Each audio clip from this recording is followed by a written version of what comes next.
अस्सलाम वालेकुम दोस्तों, सिंध जे चैनल ते भली कार।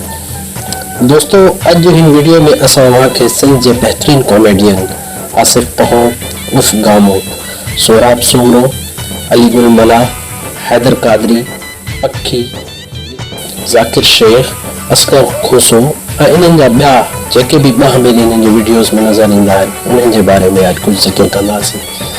दोस्तों इन कॉमेडियन भी तमाम ॾुखियो वक्त गुज़ारण खां पोइ अॼु इन मक़ाम ते पहुता आहिनि।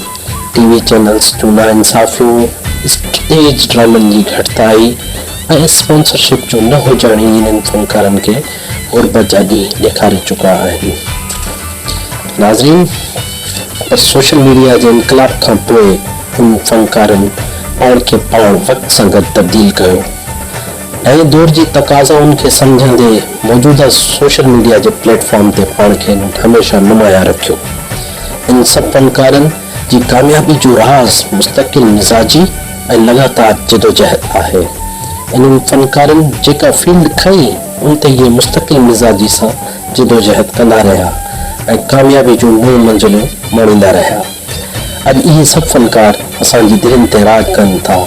सोशल मीडिया जी सूह बणियल इहे फ़नकार वक़्ती तौर असांखे सूरनि ऐं ग़मनि खां आजो करे असांजे चेहरनि ते ख़ुशियूं विखेरनि था। समूरी सिंध इन फ़नकारनि सां दिलि सां प्यार करे थी।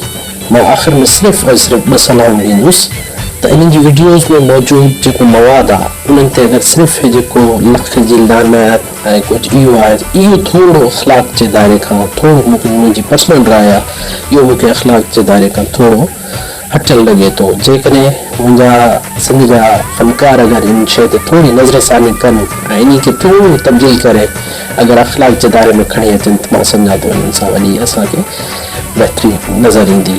ॿी मुंहिंजी जेकी सलाह आहे उहा वीडियो जे आख़िर में हिकु मोरल ऑफ दी स्टोरी जो हुजणु तमामु ज़रूरी आहे, जंहिंमें इहो ॿुधायो वञे त जीअं क़ौम जा नौजवान तोड़े ॿार उन वीडियो में कुझु न कुझु सिखी सघनि।